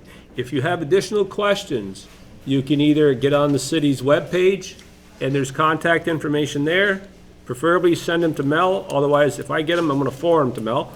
Or if you have them written down and wanna turn them in tonight, leave them with Joan, and we'll try to see that they get answered in a timely manner and get the information out in the web. So again, thanks for coming. You can hang around and listen to the rest of the stuff if you want, but we're gonna keep going, so go back into the regular part of the meeting. Thanks again, everybody. Okay. I'm gonna keep it rolling, Randy. You're gonna roll it, okay? I'm gonna keep it rolling. Well, maybe a split second. That's right. That's right. Noise level.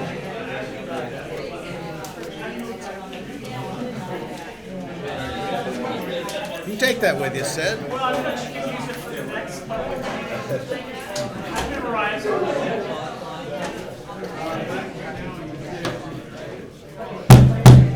Okay, if we can keep it down a little bit, we're going to try to continue the meeting. I'd ask for a motion, if I can find it. Okay, you got it. I'd ask for a motion on the minutes for November 13th, 2012. Randy makes the motion. Do I have a second?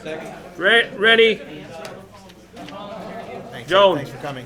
Randy made the motion. Rennie seconded it for the minutes. Randy? Rennie seconded it. Any omissions, corrections, or errors? Hearing none, all those in favor? Aye. Opposed? So carried. We're gonna skip over any budgets. Any questions real quick on the warrants? Yeah, thank you. I had a question, a quick one.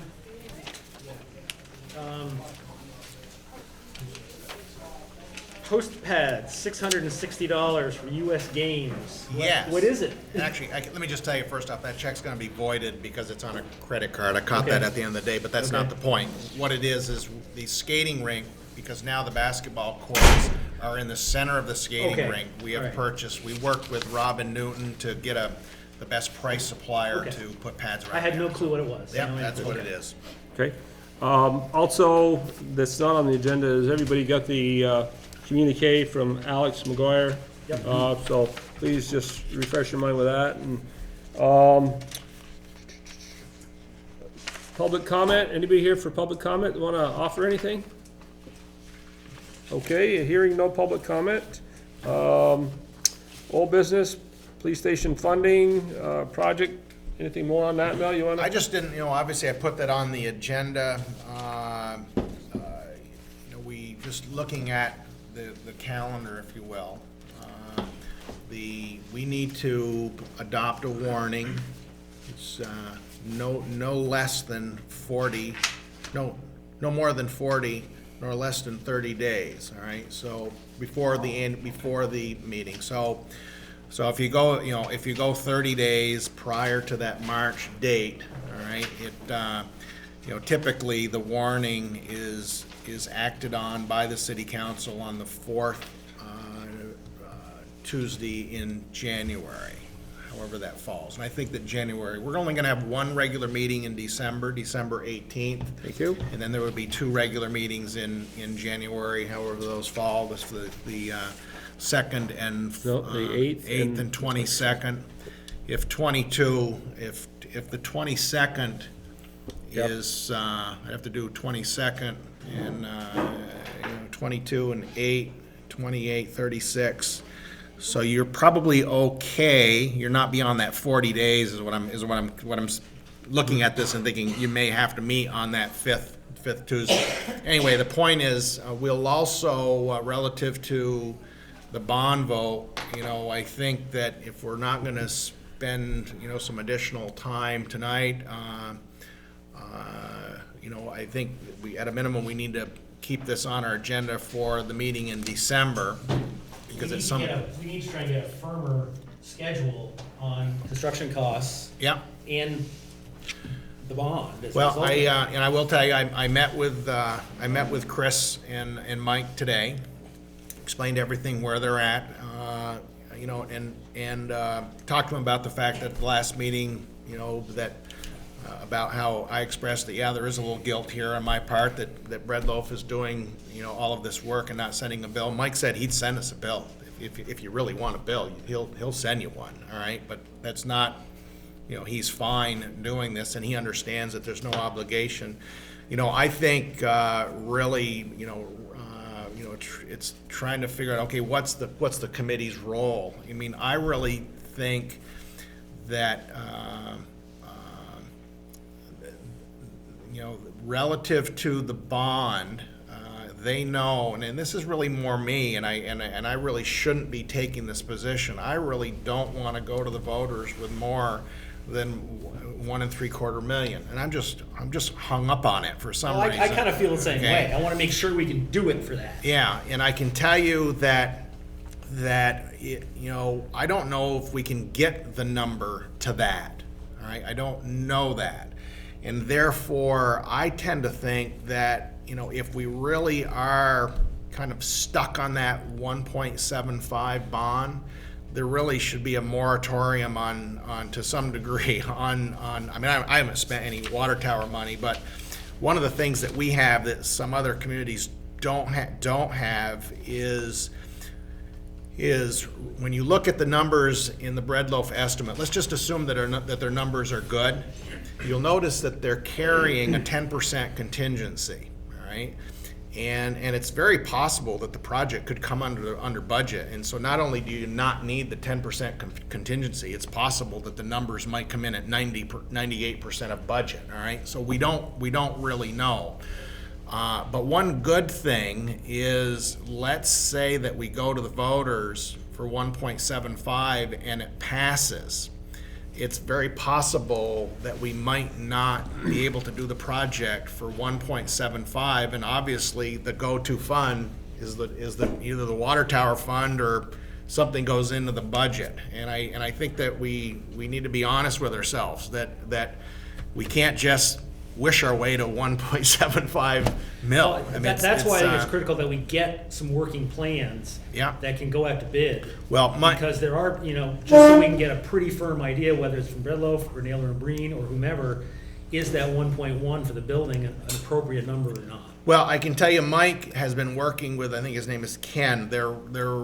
We have done. You'll notice there's a real subtle change in the building, whereby this front has been pushed into the building, and that's X amount of square feet, so now the building is a little bit less than 6,000. Yeah, it saves 80 grand, But, you can't solve a $253,000 problem with $80,000, but there still is this contingency. That's a sizable contingency. But this is about working on, some old building, with all kinds of surprises when you open up.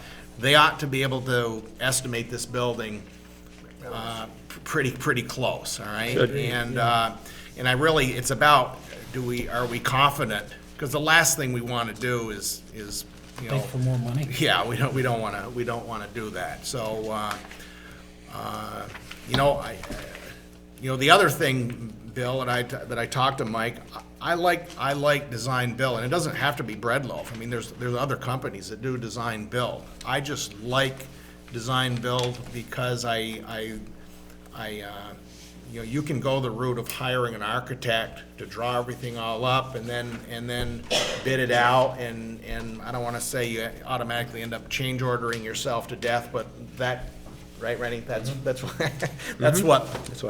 happens, all right? Something got missed, and people saying, well, you didn't tell me that, and you end up with this project where you're just everybody's pointing a finger at one another. They can certainly do the plans. They can, the way that bread loaf. They're far along now, so it would make sense, but I don't think that you've got to put it out to bid.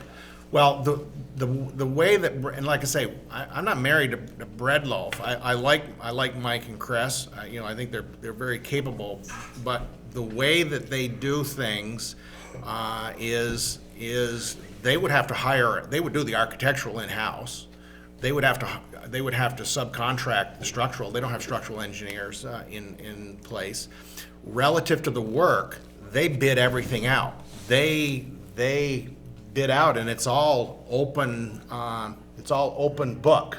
All right. So, but you are relying on their estimators. I mean, you're really relying on your estimators. Now, one thing that you can do with a design build contract, yeah, you can negotiate yourself to a maximum bid, a maximum price guaranteed. It's called the guaranteed fixed price, the GFP.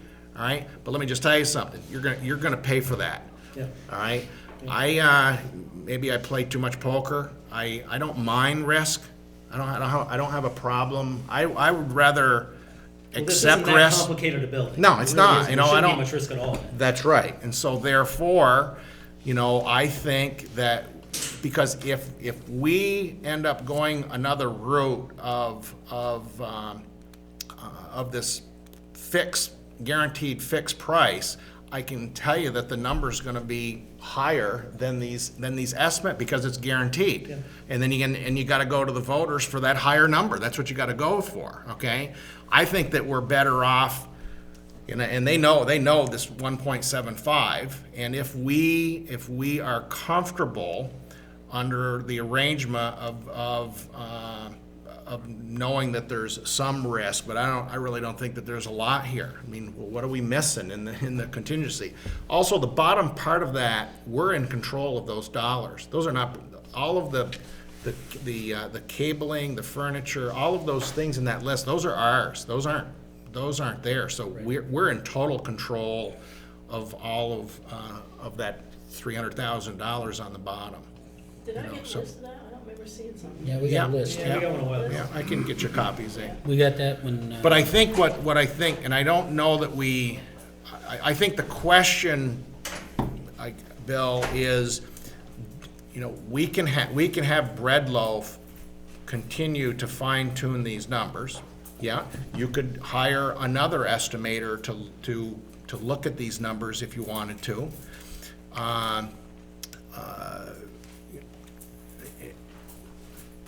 Or if we just accept these numbers and we can go to the voters. One of the things I think of, like fire trucks. I can remember we bonded for $450,000. Voters approved $450,000. We were able to find 2 fire trucks, and we only borrowed $400. That's what I'd like to do. I mean, So that's a possibility. That's a possibility as well. Use less money. Absolutely, Sure. Absolutely. Now, So I think it's about, as I said, I like design build. I like assuming risk. It's not my money. It's the public's money.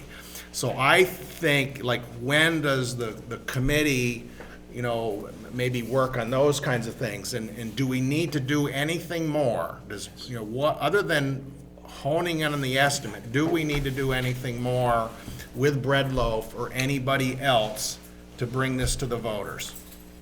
I like competition. I'd like to have the people realize that more than one person has looked at this and bid on it. And so that but if Bread Loaf can put together a package that's good enough for other people to do that, great. And I feel very awkward, I'll go to you in a second, Randy. I feel very awkward just to, without competence, say, I think they need to be comped, totally. in some fashion. Because You there gotta pay again, somebody architectural fees, you may as well pay them, and we've done so much already that I think their work is good. yeah, and so if you give them that layout, but the problem is, we're already throwing numbers out there. People are already hearing the numbers, and it's like. But there's all kinds of pieces, though. Yeah. I mean, they don't know what the pieces are. Okay, Randy? Is it really, I know under federal, when you do federal stuff, everything has to go out for competition bid. Is it hold true for a municipality? Well, you know, there's no procurement. This is not federal dollars, so there's no procurement All right, well, in there. So the point, you know, the point But you should do is diligence. that can you negotiate to a price? The answer is yes. All right. Well, the other thing is that in my experience, the lowest price is not always the best. That's true, yep. I've seen too many horror stories personally, and, you know, thinking you're getting what you want for a lower price. And I'm not saying the higher price is the best either. It's got to be a massaged price somewhere in between. And you know, the idea of having a company so close to us do it, you know, come up with these numbers, and then maybe actually be the general contractor on this. And we've even had some other communique, and I think I shared it with you, that if we were to go concrete, that may change the number even more, sizably down. Yeah, they haven't got. Yeah, we haven't got that That number. number Yeah. hasn't been determined yet. Yeah, so I mean, there's other things, but like But I it's an agree. insulating problem. I agree wholeheartedly with Bill, before we get too much going. Rennie? Well, I think we have a severe timing problem, actually. For a project like this, and even though it seems relatively simple, building any building is complicated. We have to find some way to hone in those numbers if we're going to, and quickly, if we're going to get to a bond vote for March. And I would say it would be near to impossible to go out and get competitive bids for design build or traditional architect and so on, and meet the timeline. I've done enough purchasing and dealt with buildings enough that we're running on a very, very, very narrow timeline. So we have to decide, you know, we're just going to go with somebody and move and hone those numbers in if we're going to make the March, or we scrap March and go for another time and do it, you know, the whole gamut the way many buildings are built. I think we have to make that kind of a decision. And so if it's going to be bread loaf, which seems to be the obvious one, I'm like Mel, I prefer design build. I think that generally speaking, design build comes out cheaper and it's faster. But there are other ways to do it. But whatever we're going to do, we have to do it fast. Yeah, I agree. Well, you know, one of the, relative to Bread Loaf's work, you know, really, you know, yeah, they've worked with George and I and the committee, not directly with the committee, but about this design, all right? The council voted that that's a working plan, all right? We're at a point where do we feel confident with the estimates to move forward, all right? Do we have, and we can move forward to a March vote, and you still have a contract with Bread Loaf. You still don't. all right? And then the voters approve, let's say the voters approve 1.75, you know, I think as long as we're not fooling ourselves that we know we can get this done for 1.7, you know, we know that we can do this for 1.75, and if there's a way, you know, if through competition, whether or not it's, you know, because see, bread loaf is competition. I think that people don't totally understand what they do. It's not like their bread loaf brings an army of bread loaf employees. That's not what they do. You know, if they were the selected firm as a design build, there would be at a minimum, there would be a bread loaf employee on site every day, all right? But that may be it. Everybody else is a contracted out, and it's bid out. Drywall, and everything is bid. So the competition, it's just a little different, Bill. Where's the competition? It's internal. It's internal with bread loaf, as opposed to a different way, which is separate your architect, bid it out, and then construct it in that method. It's just a different method of way to construct something. Now, there is one other possibility, and I don't know whether this is a very popular one relative to honing in on the numbers, and that is, it is possible to hire another firm to evaluate what has been done. Now, in federal projects, there's a requirement that you hire another firm that evaluates the work that is done by the principal contractor. It's a requirement. I used to think when building other facilities in other places that it was a waste of money. It is not a waste of money. They find many things that really trim the budget, so it's worth the extra cost. So if we want to hone in on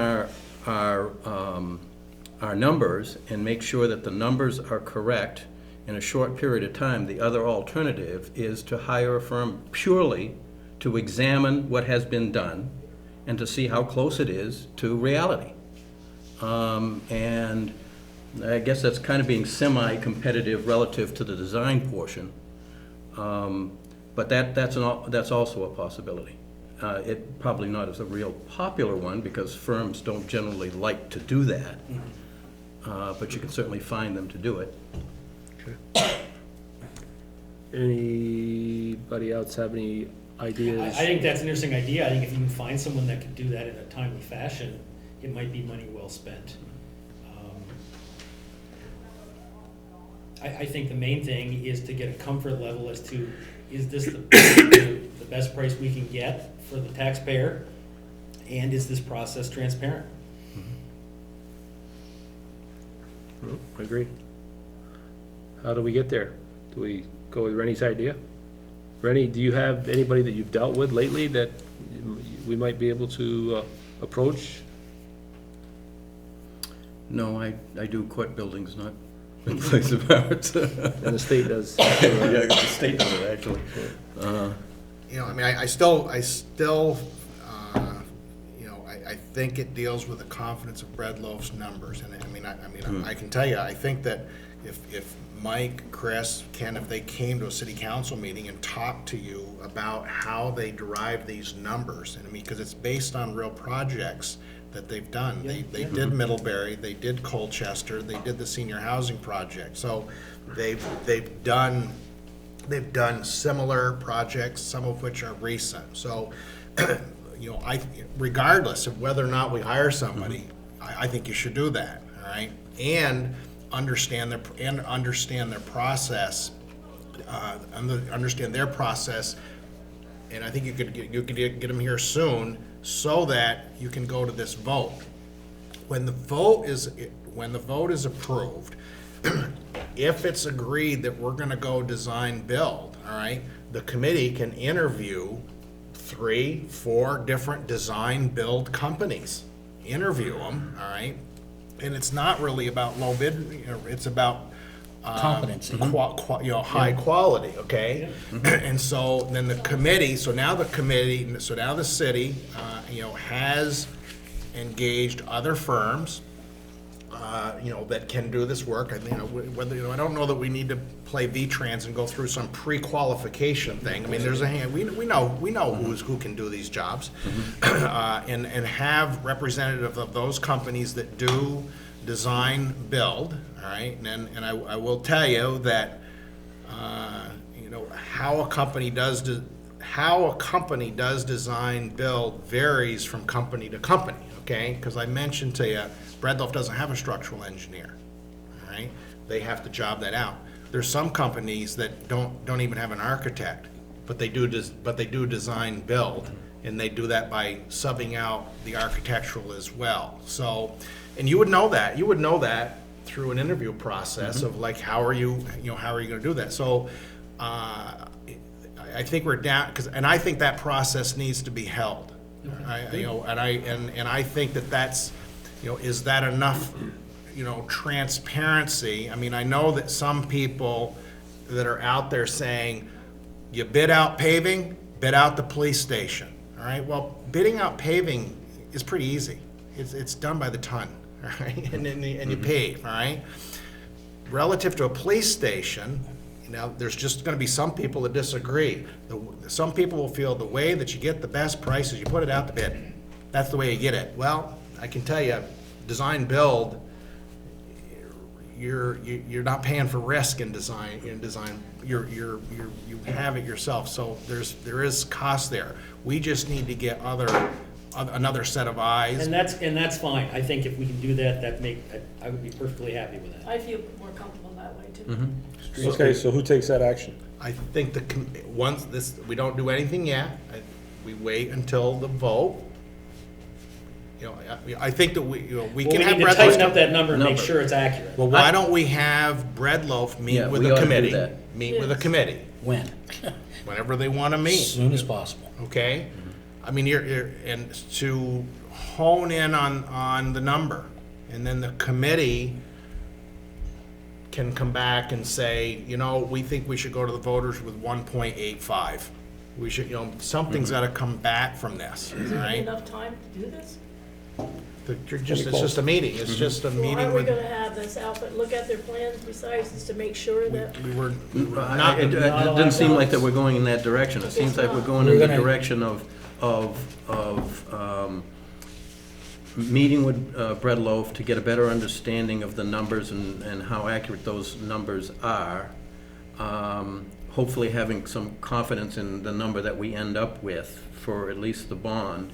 And then if things pass before we really proceed, we would then do an interview process with, if we decided to go design build, with design build firms and select a firm to do it.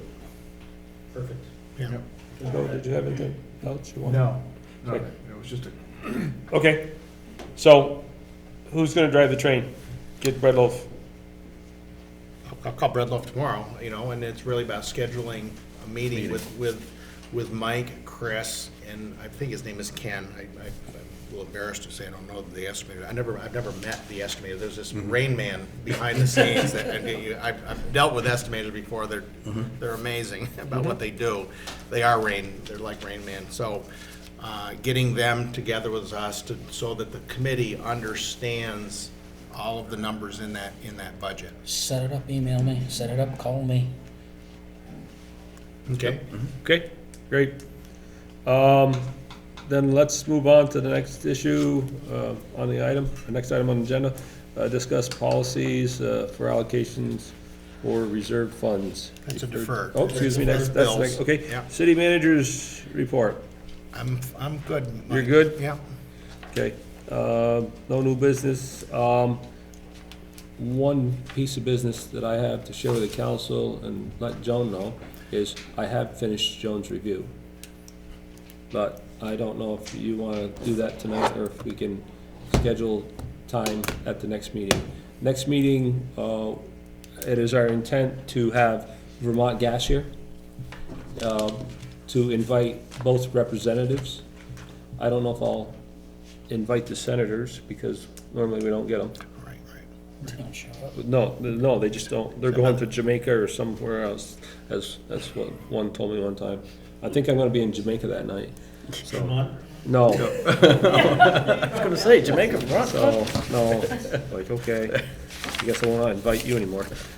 So anyways, but we'll have, see if Diane and Greg can make it that night, and plus, so, Vermont Gas, those are our two big ones, and I will try to limit, Diane and Greg on their allotment of time, so that we try to, and you've already told Vermont Gas. I haven't been in touch with Steve. But He's you just did emailed originally, away. I you mean, did mention, 15 minutes, and so. Yeah. Can we meet a half an hour earlier on that meeting and do Jones' review before our regular scheduled meeting? Sure.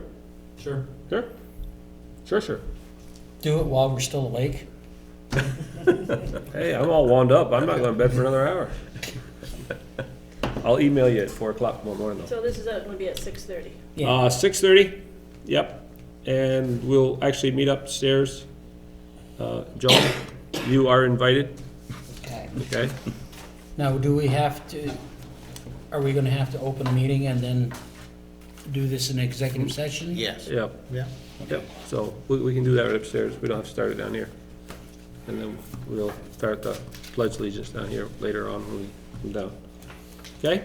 So, if not, thanks, everybody. It's been a real fun and interesting evening, and let's move on. Move we adjourn. Rennie made the motion to adjourn. Second. And Randy seconded it. All those in favor? Aye. Opposed? None. So carried.